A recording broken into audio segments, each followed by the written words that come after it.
तिला बातमी आहे पुण्यातील कुख्यात गुंड निलेश घायवळवरील हल्ल्याची। काही दिवसांपूर्वी धाराशिवच्या भूम तालुक्यातल्या अंदरूडमध्ये कुस्ती स्पर्धा आयोजित केलेली होती आणि या स्पर्धेमध्ये निलेश घायवळ मोठ्या आयटीत आखाड्यात आला। यावेळी पैलवान सागर मोहोळकरने चालत जाऊन घायवळला मारहाण केली।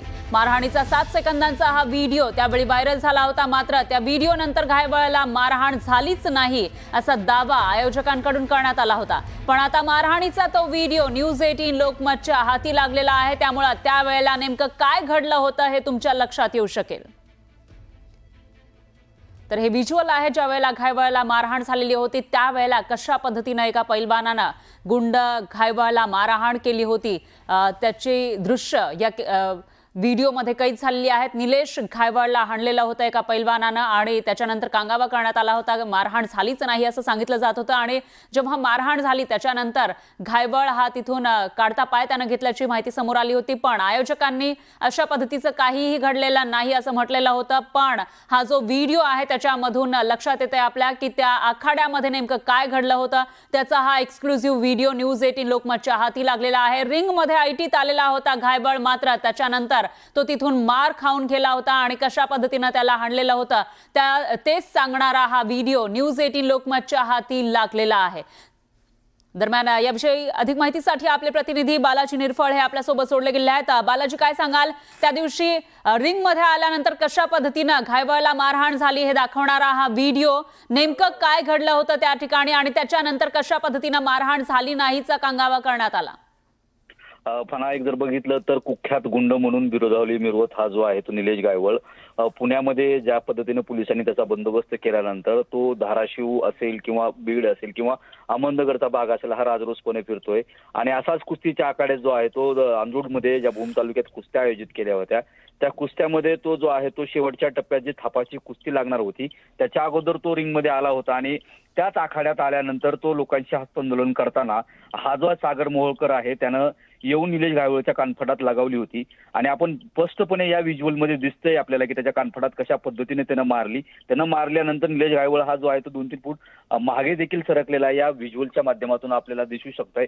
आपण ज्यावेळेस ही बातमी दाखवली होती ज्यावेळेस माध्यमांना ही व्हिडिओ मिळत नव्हती, पण आपण ज्या पद्धतीने हा व्हिडिओ आपल्याकडे उपलब्ध झालेला आहे आणि याच्यात एक कांगावा देखील आयोजकाकडून करण्यात आला होता की निलेश घायवळवरती मारहाण झालेली नाहीये। विशेषपणा एक याच्यातलं म्हणायला पाहिजे, एवढी मोठी घटना होऊन तक्रार मात्र पोलिसाकडे कुणीच कुणाच्या विरोधात केलेली नव्हती।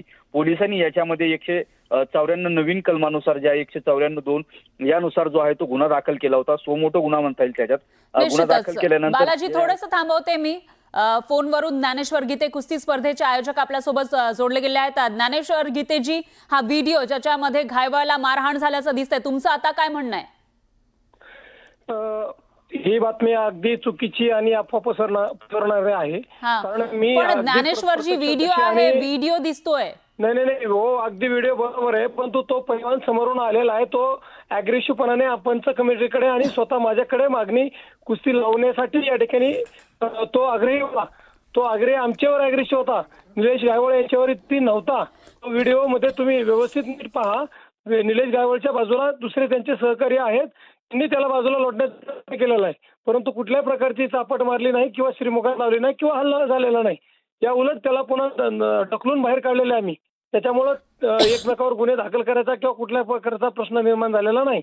पण ज्ञानेश्वरजी, तुम्ही जे म्हणताय ते कितपत खरं आहे असं सवाल उपस्थित होतोय, कारण जो व्हिडिओ आहे त्याच्यामध्ये घायवळ हा स्पष्टपणे मागे हटताना दिसतोय। जेव्हा पैलवान त्याच्या अंगावर धावून येतो त्याच्यानंतर कोणीही व्यक्ती असा मागे जाणार नाही जोपर्यंत पुढून फोर्स लागणार नाही किंवा चापट मारली जाणार नाही किंवा काहीतरी त्याला बल लावलं जाणार नाही तोपर्यंत हा घायवळ मागे जाऊ शकणार नाही। त्याला पकडण्याचा प्रयत्न करतायत कारण तो पडू शकला असता।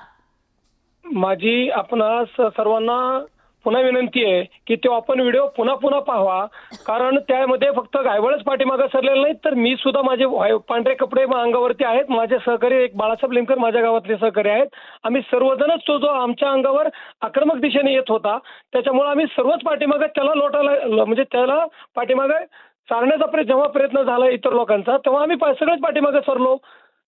ते स्वाभाविक निलेश घायवळ बी त्या पाठीमागे ठरले, पाठीमागे म्हणजे पुढे ज्ञानेश्वरजी, तुम्हाला नेमकं काय म्हणायचंय ते समजलेलं आहे। दरम्यान आता पुढे आणखी काय काय सत्य समोर येतं ते बघावं लागेल. काही दुसऱ्या अँगलचे व्हिडिओ आहेत का तेही बघावं लागेल. धन्यवाद तुम्ही दिलेल्या या प्रतिक्रियेसाठी.